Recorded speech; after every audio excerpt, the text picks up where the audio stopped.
Assalamualaikum warahmatullahi wabarakatuh. Alhamdulillahirabbil alamin wassalatu wassalamu ala sayyidina Muhammadin wa ala alihi wa sahbihi ajma'in. Amma ba'd. Kita lanjutkan pembahasan kitab Tazkiratus Sami' wal Mutakallim fi Adabil Alim wal Muta'allim karya Ibnu Jama'ah Al-Kinani Asy-Syafi'i rahimahullahu taala, di mana kita sampai pada bab yang ketiga, al-faslul tsalits atau pasal yang ketiga tentang adab penuntut ilmu, fi adabihi fi durusihi wa qiraatihi fil halqah wa ma ya'tamiduhu fiha ma'asy-syaikh war rufqah. Yaitu tentang adab seorang penuntut ilmu dalam durusnya, dalam qiraahnya, yakni ketika mengkaji suatu kitab, di dalam halaqah, dan adab-adab yang harus dia menjadikan sebagai pegangan bersama syekhnya dan bersama kawan-kawannya sesama penuntut ilmu.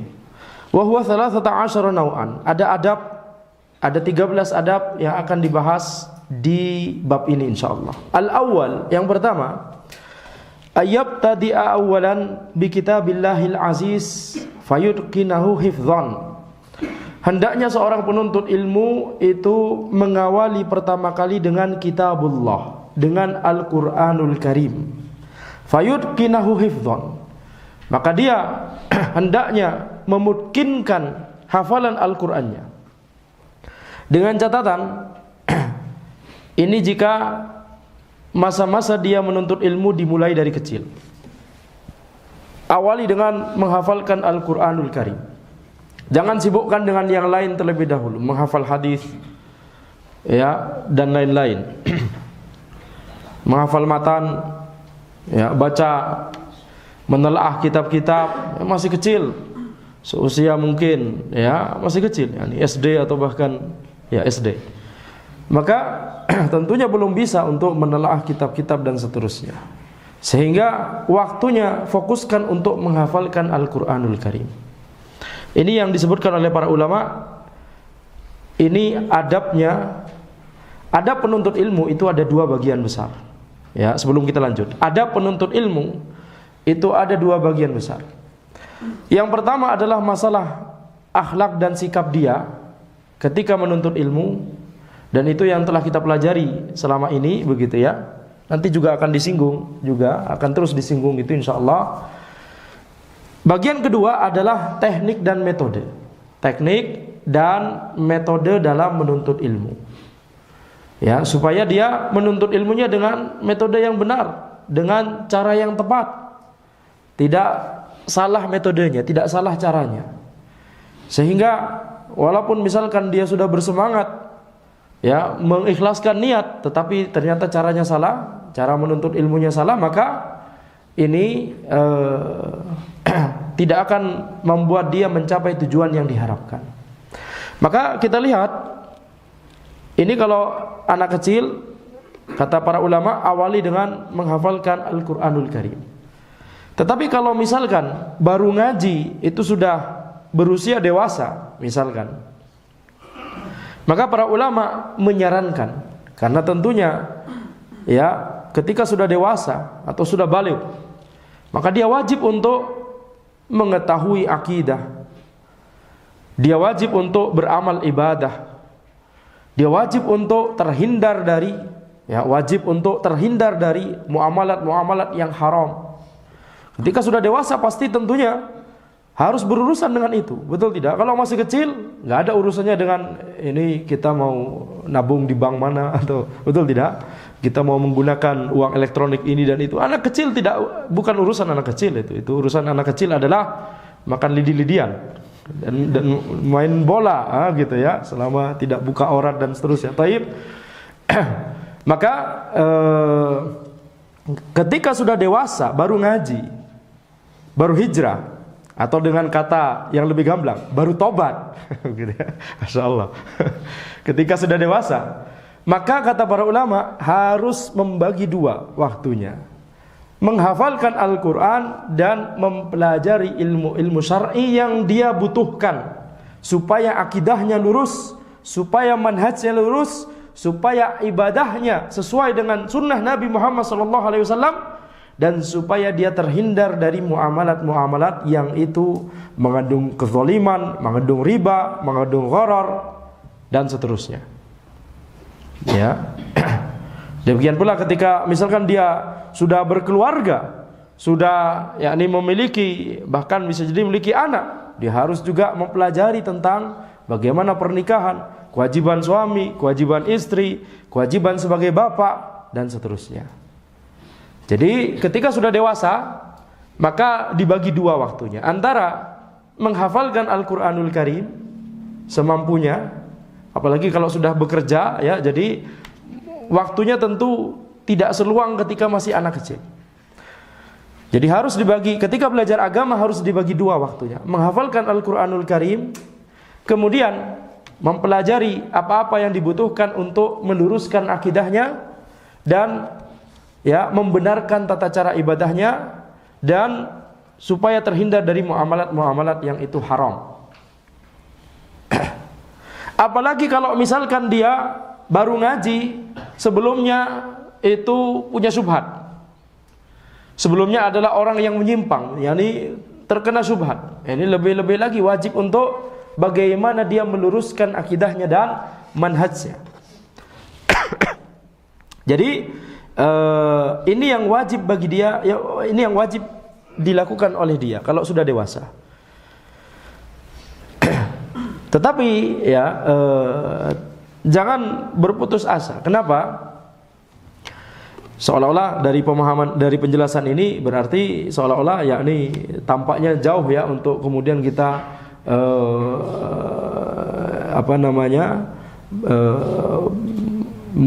berlomba-lomba, ya, berlomba-lomba itu istilahnya. Berlomba-lomba dalam kebaikan dengan orang yang sudah ngaji dari kecil, begitu ya. Betul tidak?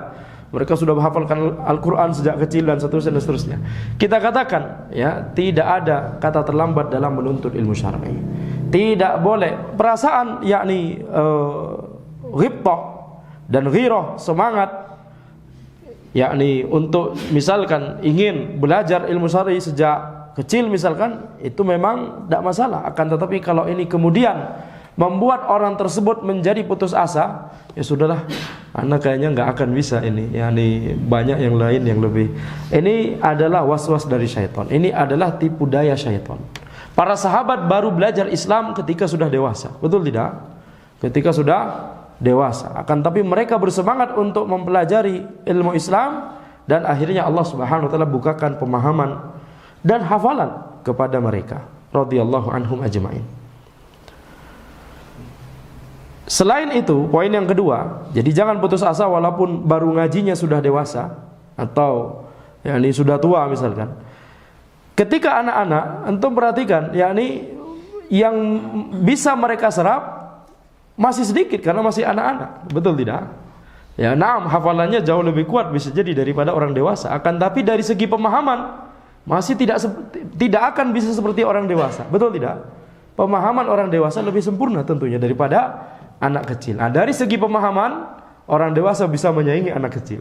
Tapi dari segi hafalan, anak kecil tentunya ya normalnya lebih bagus daripada orang yang sudah dewasa, yang mikirin sebentar lagi harus top up listrik dan disuruh istri beli minyak goreng, ya, untung nggak disuruh, ya, dibawa pakai jerigen gitu tuh. Kayak anak kecil dulu ya. Ada yang nggak ada ya, insyaallah masih pakai. Taib. Jadi wa yastahida ala itqani tafsirihi wa sairi ulumihi. Tapi jangan berhenti di hafalan saja. Hendaknya dia bersemangat untuk memahami tafsirnya dan ilmu-ilmu Al-Quran yang lain. Nah, ini untuk anak kecil tentunya masih nanti ya, bisa jadi ini baru dimulai ya ketika SMP, masih sedikit-sedikit, SMA sudah mulai lebih banyak lagi ilmu tafsir dan ilmu Al-Quran yang diajarkan.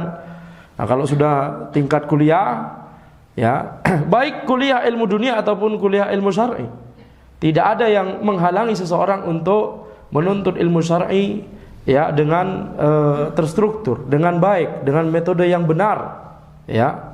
Jangan putus asa dari rahmat Allah Subhanahu wa taala.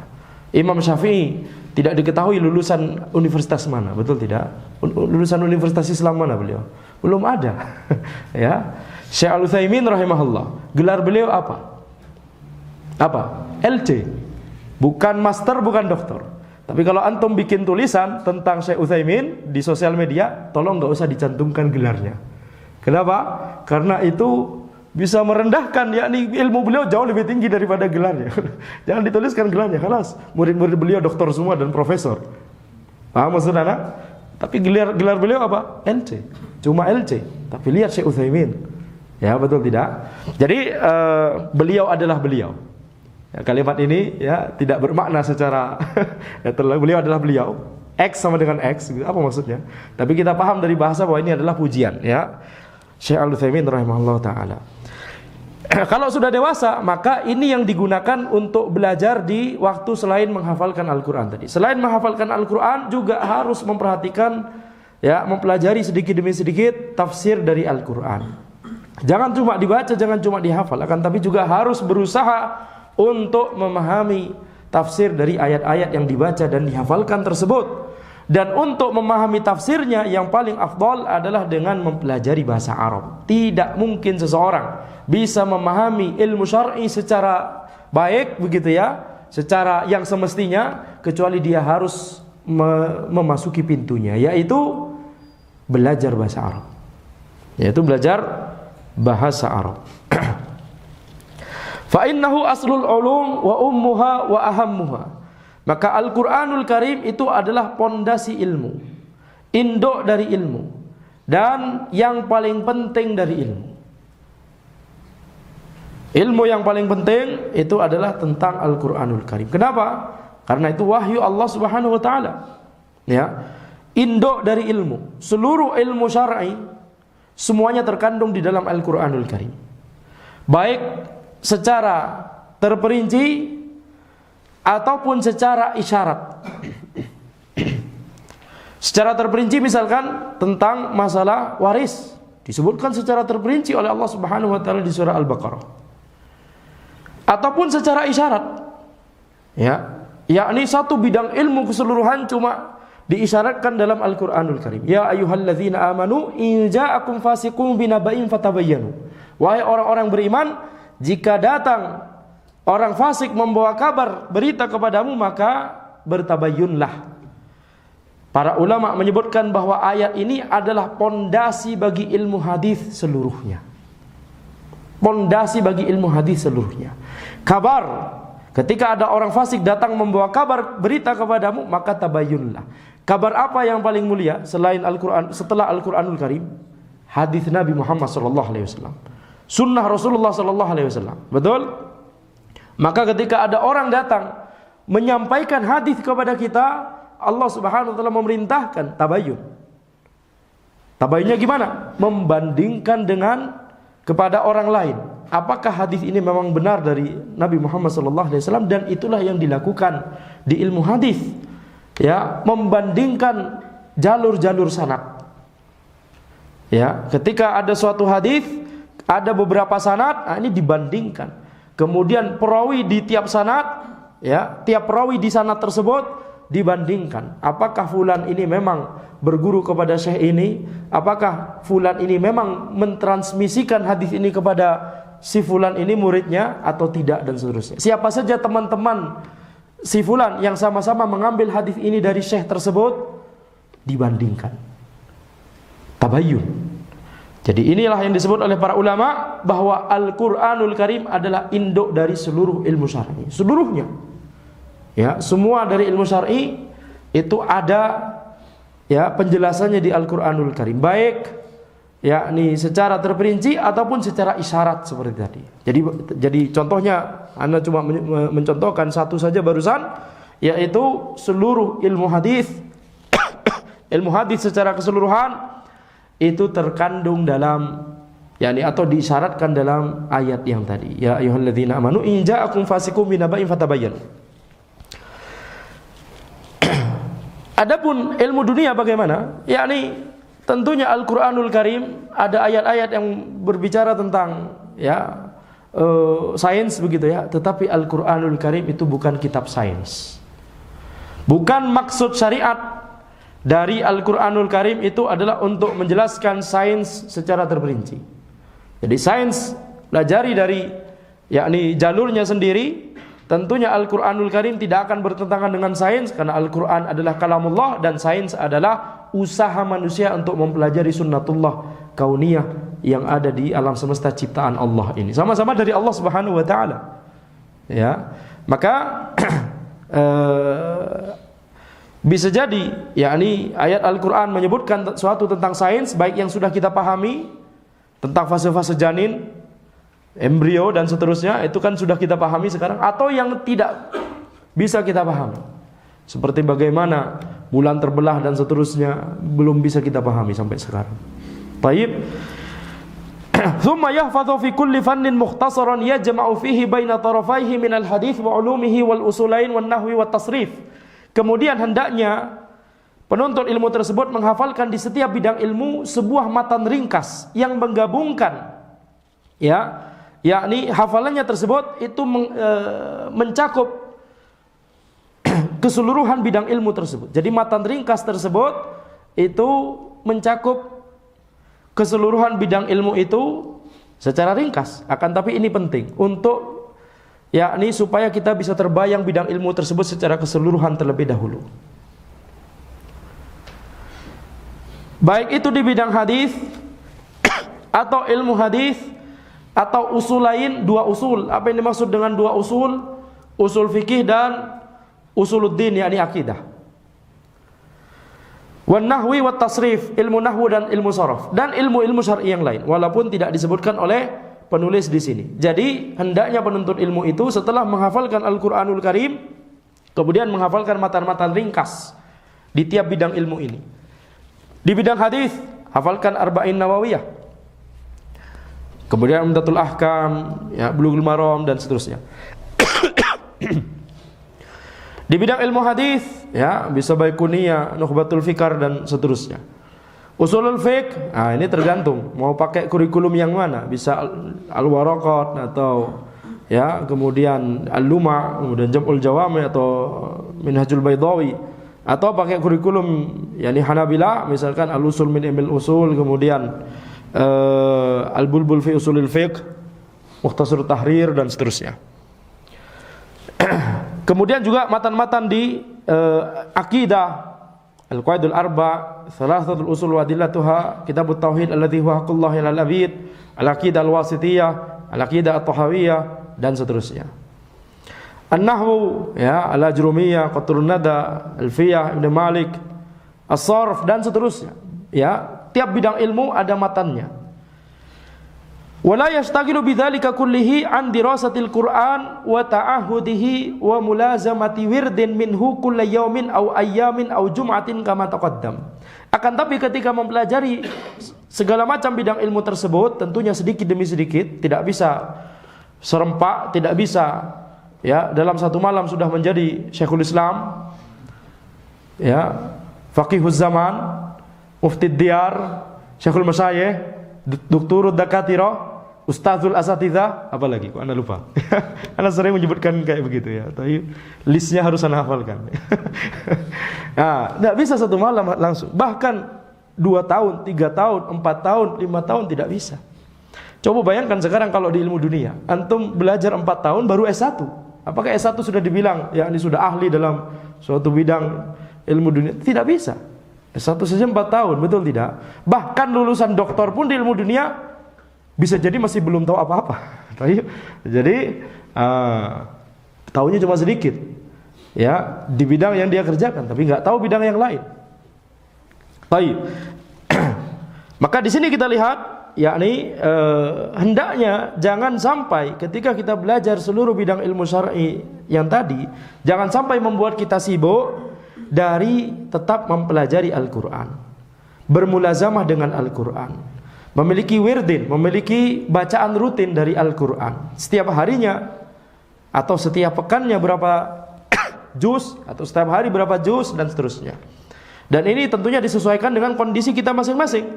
Apakah kita sanggup? Ya, jadi jangan terlalu takalluf berlebihan menetapkan target harian misalkan, dan jangan terlalu sedikit juga Ustaz, anak target baca Quran tiap harinya 1 ayat. Masya Allah, antum sibuk sekali kayaknya. Masya Allah. Mim. Alas titik. Ya, besok lagi. Tidak bisa ini. Mana ada penuntut ilmu seperti ini? Tidak boleh. Kenapa Anda sebutkan demikian? Ada yang bertanya seperti itu kan, ya nih. Waktu itu Ana katakan, antum sibuk sekali kayaknya. Dia bilang, Ana setiap baca 1 ayat ingin langsung mendalami tafsirnya dengan sangat dalam. Ana katakan, tidak demikian menuntut ilmu. Menuntut ilmu tidak demikian. Taib, kalau antum melakukan demikian, ya, maka antum tidak akan bisa menyelesaikan ini satu Al-Quran. Paling antum 1 halaman saja, 2 halaman, paling antum sudah bosan dan sudah KO. Tidak akan istiqomah. Ada yang bertanya seperti itu. Ajib sekali, ya. Wal yahdhar min nisyanihi ba'da hifdhihi faqad warada fihi ahadits tasjuru anhu. Dan hendaknya hati-hati jangan sampai melupakan bacaan Al-Quran yang telah kita hafalkan, karena ada hadis yang mencela hal tersebut. Sebagaimana di hadis, kalau tidak salah di Sahih Bukhari dan Muslim, ya. Bi'sa ma li ahadihim, yakni yaqul nasitu ayata kaita wa kaita bal huwa nusi. Sungguh buruk ada orang yang berkata, aku melupakan ayat ini dan itu. Akan tapi yang benar adalah dia itu dibuat lupa oleh Allah Subhanahu wa taala. Jadi para ulama menjelaskan setiap ayat Al-Qur'an yang telah kita hafalkan kemudian lupa, itu bisa jadi karena dosa kita. Allah Subhanahu wa taala membuatnya lupa dari hati kita. Kenapa? Karena dosa kita atau kemaksiatan kita atau kecerobohan kita atau kelalaian kita dan seterusnya. Jadi, yakni para ulama banyak menggunakan hadis tersebut sebagai celaan, yakni dalam nada mencela, yakni dalam nada untuk dengan konteks untuk supaya kita jangan bermudah-mudahan. Harus punya bacaan rutin, target harian supaya hafalan Al-Quran yang kita sudah hafalkan itu tidak hilang atau tidak lupa, begitu ya. Tentunya lupa adalah hal manusiawi, betul tidak? Kalau itu masih dalam taraf manusiawi, semoga Allah Subhanahu wa taala ya memberikan uzur, betul tidak? Yang berbahaya adalah kalau itu karena kelalaian kita. Wajar Ustaz lupa, betul tidak? Antum terakhir kali murojaah hafalan antum kapan? Ya, 3 minggu yang lalu. Itu enggak wajar berarti. 3 minggu yang selama 3 minggu antum ngapain? Betul tidak? Aib bagi seorang menuntut ilmu sampai 3 minggu tidak memurojaah hafalan Al-Quran. Aib sekali. Sebagaimana aib bagi seorang menuntut ilmu yang belajar bahasa Arab kemudian nggak punya kamus misalkan.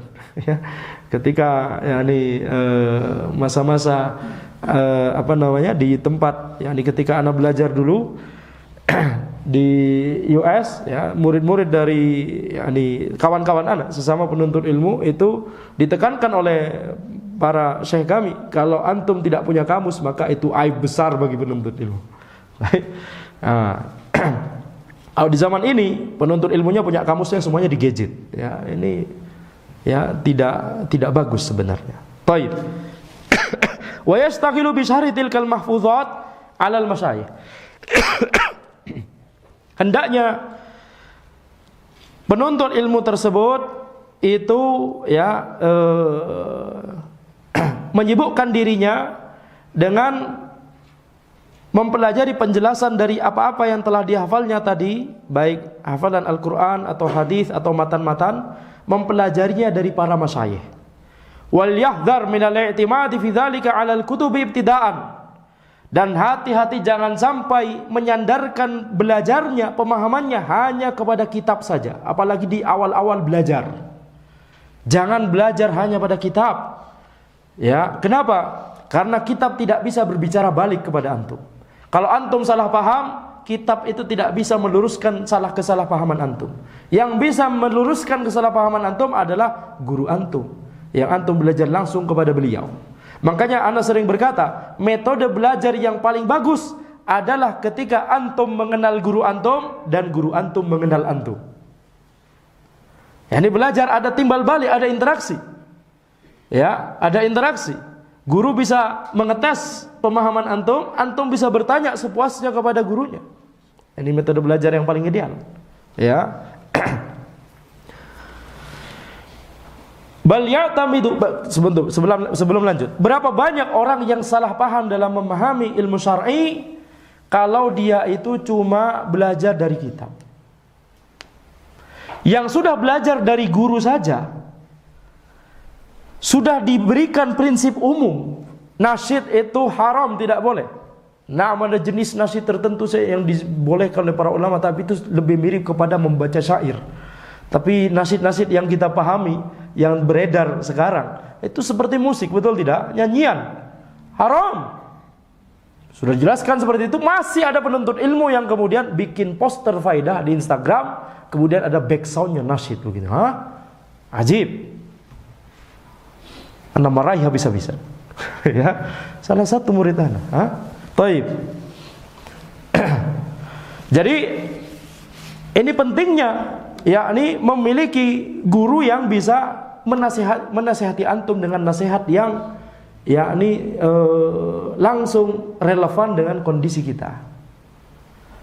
Karena seperti tadi sudah dibilangin, ya, prinsip umum. Ini haram, ini tidak boleh, ini boleh, ini tidak boleh.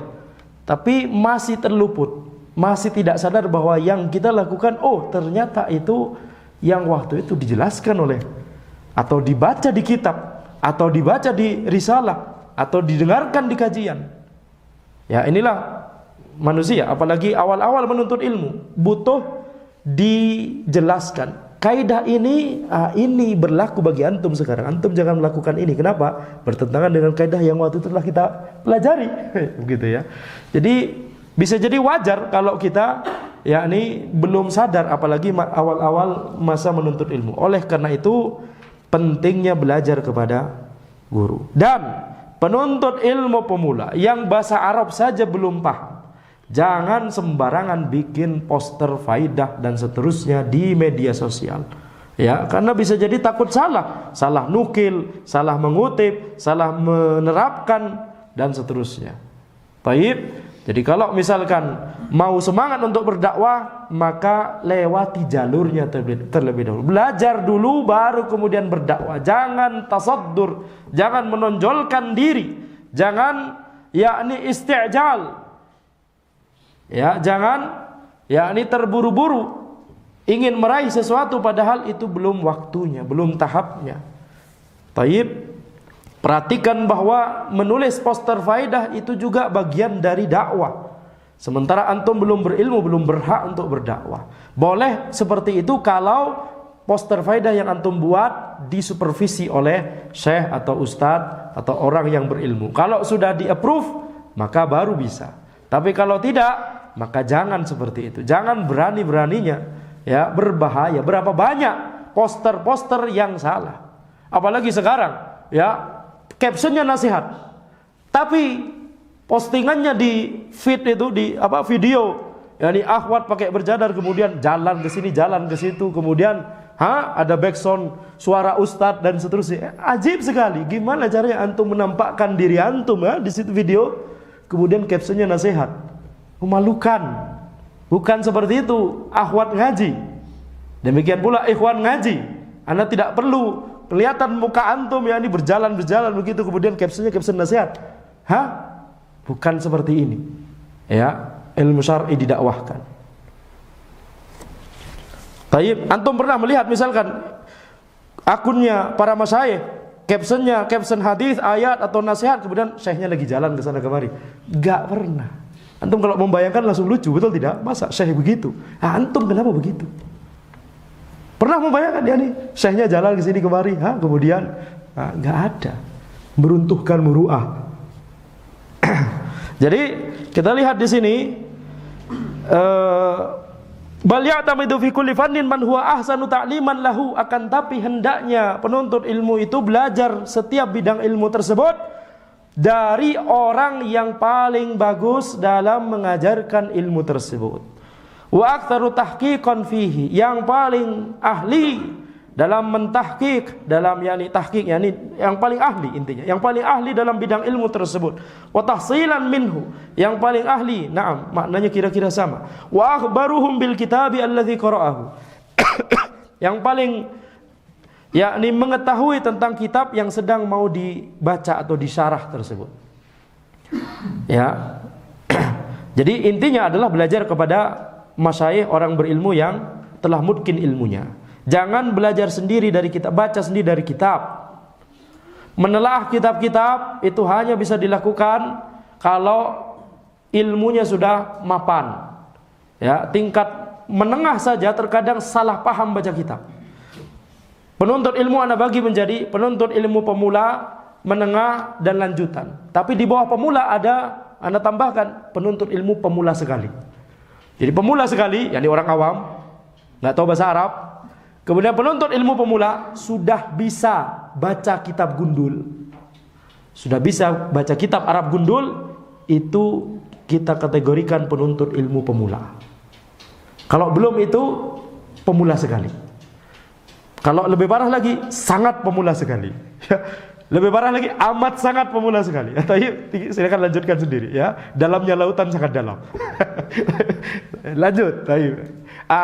Penuntut ilmu pemula sudah bisa baca kitab Arab gundul. Lebih dari itu penuntut ilmu menengah. Lebih dari itu lagi penuntut ilmu lanjutan. Yang diharapkan bisa menelaah kitab-kitab dengan baik itu penuntut ilmu lanjutan. Kalau dia terus, maka ini nanti jadi di levelnya para ulama dan peneliti dan ya para masyayikh. Kalau dia istiqomah terus. Penuntut ilmu menengah saja terkadang salah paham dalam membaca kitab. Apalagi penuntut ilmu pemula, apalagi pemula sekali, apalagi amat sangat pemula sekali dan seterusnya. Ya, amat sangat pemula sekali, 2 kali, 3 kali terus ya. Jadi bisa salah paham. Bisa salah paham. Baik. Wa dzalika ba'da mura'atil sifat al-muqaddamah min ad-din was-shalah wasyafaqah wa ghairiha. Dan ini harus diperhatikan, jangan lupa untuk memperhatikan sifat-sifat yang telah kita bahas sebelumnya.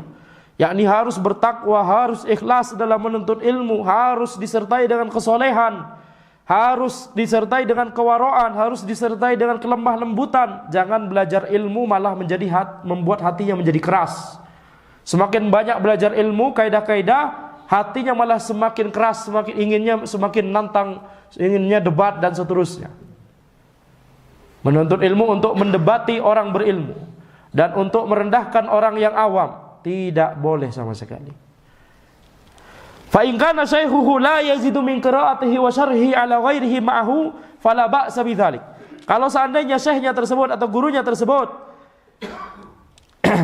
tidak masalah kalau muridnya itu belajar matan yang sama atau kitab yang sama dengan syekh yang lain, maka tidak masalah. Wa illa ra'a qalba syaihihi in kana arjahum naf'an. Akan tapi kalau syekhnya misalnya keberatannya bisa jadi hasad atau bisa jadi bukan hasad akan tapi demi kemaslahatan si murid. Kenapa? Karena murid kalau misalkan mendapat 2 penjelasan dalam waktu yang sama, apalagi ini penuntut ilmu pemula, bisa bingung. Apalagi kalau kebetulan 2 syekh ini ada perbedaan pendapat. Betul tidak? Jadi bisa karena hasad, antum jangan ke sana. Kenapa? Ana hasad. Nggak ada yang jujur seperti itu. Betul tidak? Nggak ada yang jujur. Masya Allah. Kalau ini tentunya tidak boleh. Ini masalah di syekhnya itu. Mungkin tidak syekh. Hasad sesama ulama. Itu banyak dibahas oleh para ulama di kitab-kitab. Hasad sesama ulama, hasad sesama penuntut ilmu dan seterusnya. Tidak boleh. Tapi kalau demi kemaslahatan, antum belum bisa sekarang. Tapi nanti, baru tidak apa-apa. Maka ini ikuti nasihat syekh tersebut. Tetapi perhatikan, jangan sampai ini para masyayikh, jangan sampai kemudian berdalil dengan ini kemudian jadi fanatik. Tidak boleh. Semua harus kepada ana, tidak boleh. Sesama ketika ada orang berilmu yang lain, akidahnya lurus, manhajnya lurus, dan berilmu juga, maka silakan. Kita senang. Dakwah menjadi lebih semarak, betul tidak? Nah, li'anna dzalika anfa'u lahu wa ajma'u liqalbihi alai. Jadi kalau misalkan syekhnya menasihati, antum jangan mengikuti 2 syarah sekaligus. Sebaiknya 1 dulu. Maka itu yang sebaiknya diikuti karena itu akan lebih bermanfaat bagi murid tersebut dan akan lebih menenangkan hatinya, hati syekhnya dan hati si penuntut ilmu tersebut. Wal ya'khudh minal hifdzi wa syarhi ma yumkinuhu wa yutiquhu haluhu. Dan hendaknya penuntut ilmu tersebut yakni ketika menghafal atau ketika dia mendengarkan syarah, maka harus dia sesuai dengan kemampuan dia. Ambil porsi yang sesuai dengan kemampuan dia. Maksudnya, kalau dia tidak mampu 5 kajian sekaligus dalam satu pekan, pilih 4 kajian. Kalau nggak mampu 3 kajian. Kalau nggak mampu 2 kajian. Paling minimalnya 1 kajian.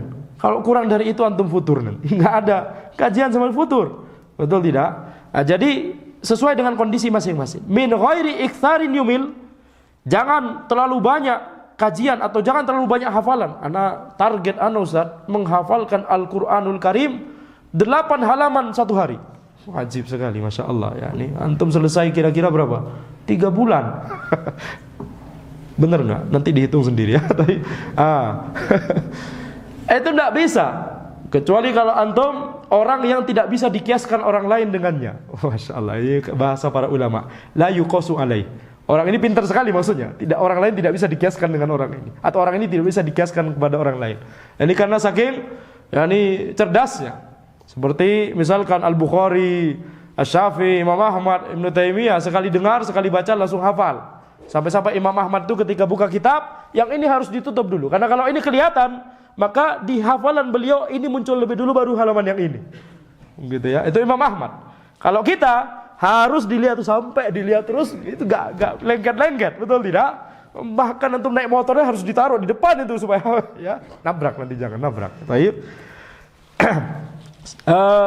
Wala taksirin yukhillu bijawadati tahsil, dan jangan juga terlalu sedikit sehingga itu yakni menjadi jelek nanti hasilnya kalau terlalu sedikit. Seperti tadi ya, yakni baca Al-Qur'an cuma 1 ayat saja tiap hari, ini terlalu sedikit. Kecuali 1 ayat yang 1 halaman ya, tentunya berbeda. Itu harus dipecah mungkin kalau mau dihafalkan. Betul? Baik, kita mungkin azan terlebih dahulu, sudah waktu azan. Sebentar lagi kita lanjutkan insyaallah. Taib. Kita lanjutkan sejenak. Ini nyala tidak? Hah? Mati ya? Mati. Taib. Kita lanjutkan sejenak materi. Poin penting selain yang telah disebutkan oleh penulis terkait Al-Qur'anul Karim, tadi belum disebut, yaitu mempelajari juga tajwid dan tahsin qiraatil Qur'an. Penting sekali supaya bacaan Al-Quran kita itu tidak salah-salah, tidak ada lahn, tidak ada kesalahan dalam membaca Al-Quranul Karim. Tetapi di sini harus ketika kita mempelajari tajwid, mempelajari tahsin, begitu ya, istilahnya yang banyak digunakan di kita, belajar tahsin, belajar makharijul huruf, belajar sifatul huruf, maka harus pertengahan. Jangan hulu, jangan takalluf. Syekh Al-Fauzan hafizahullah menjelaskan, sebagian orang belajar tajwid sampai hampir-hampir kayak mau mati. Ya, ini benar-benar benar-benar harus benar-benar tajam. Ya, saking harus benar-benar tajam sampai ketika membaca kitab atau berbicara sehari-hari itu benar-benar harus makharijul huruf dan sifatul hurufnya harus benar-benar teliti dan tajam. Ketika membaca kitab misalkan ayyab tadi awalan kalau bikitabi diulang-ulang lagi, bikitabillahi al-azizi fayutqinahu hifdzan.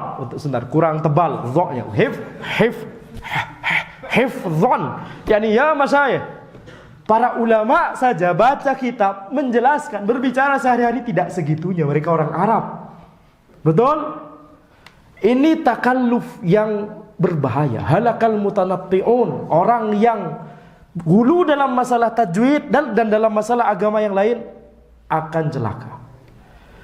Sehingga apa? Orang-orang yang hulu seperti ini menilai orang-orang lainnya, atau bahkan para ulama, para qori, Imam Masjidil Haram yang bacaannya tidak setajam mereka, direndahkan. Mengatakan bahwa bacaan Quran yang benar itu yang seperti ini saja, yang itu salah atau kurang bagus, tidak bagus, dan semacamnya. Ini berbahaya.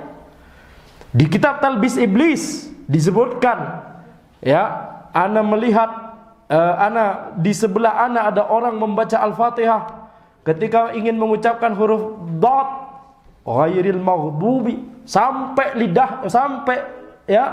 ludahnya keluar, saking harus benar-benar huruf dadnya itu bu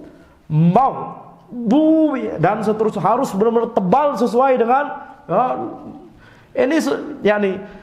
tentunya yang wajib adalah bagaimana mentahqiq huruf tersebut sehingga tidak lahan, sehingga tidak salah, sehingga tidak mengubah makna dan tidak mengubah kata.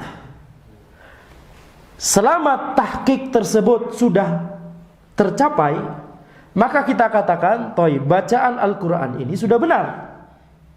Tapi bisa jadi ada tingkatan, ada orang yang bisa lebih menaikkan lagi lidah belakangnya sehingga ketebalan dari huruf-huruf yang tebal itu bisa lebih terdengar lebih jelas, begitu ya. Dha kurang tebal lagi, begitu ya. Maka ini tentunya kalau dia dimudahkan oleh Allah bisa sampai seperti itu, sangat terlihat sekali antara tebal dan seterusnya, maka ini adalah keutamaan yang Allah berikan kepada dia. Tapi bukan berarti orang yang lebih tidak dalam tanda kutip sebagus dia atau setajam dia dalam masalah makharijul huruf dan sifatul huruf, tidak berarti kemudian bacaannya salah atau bacaannya jelek. Ada sebagian orang yang bahkan merendahkan imam-imam Masjidil Haram, disebutkan misalkan oleh Syekh, banyak para ulama. Syekh Sulaiman Ar-Ruhaili mengatakan ini adalah takalluf dalam masalah tajwid. Syekh Fauzan tadi kita katakan perkataannya sampai hampir-hampir kayak mau mati ketika belajar tajwid. Ini adalah salah satu hal yang tidak boleh dilakukan. Ya. Sehingga misalkan ketika baca kitab, kalimat sehari-hari, bahkan baca kitab, para ulama ketika membaca Al-Quran, ayat Al-Quran, ketika tilawah, bacaannya bagus. Tapi ketika baca bahasa Arab yang ada di kitab, mereka normal-normal saja, wala yashtaghilu bidzalika kullihi an dirasatil Qur'ani. Tidak kemudian dirasatil qu, sebentar. Q-nya harus tebal, ro-nya sukun juga harus tebal, betul tidak? Para ulama tidak sampai demikian. Betul tidak? Naam, ana paham, antum berusaha untuk menerapkan itu sekalian latihan untuk tajwid, betul tidak? Ketika membaca kitab, penuntut ilmu disuruh baca kitab, sekalian Ustaz juga latihan untuk tajwid. Tapi ini dikhawatirkan akan menjadi takalluf.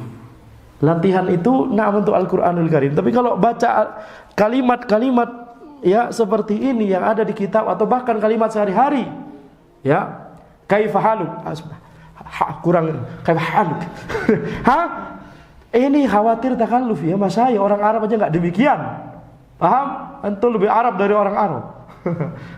Ini poin penting yang harus ana tekankan di sini, tidak boleh sampai takalluf. Kemudian juga ketika belajar tajwid jangan sampai sibuk dengan itu sehingga lupa dengan tafsir, sehingga lupa dengan mentadabburi Al-Qur'an. Itu tujuan utama Al-Qur'an diturunkan. Tapi kalau seseorang malah sibuk dengan tajwid, sibuk dengan yang tadi makharijul huruf, sifatul huruf, sampai jadi was-was, sehingga setiap kita baca Quran kayaknya was-was, kayaknya belum benar ini. Dan akhirnya tersibukkan dengan itu, gak belajar tafsir, gak belajar akidah yang terkandung dalam ayat tersebut, fikih yang terkandung dalam ayat tersebut, maka ini adalah kesalahan. Baik, kita masuk ke pertanyaan.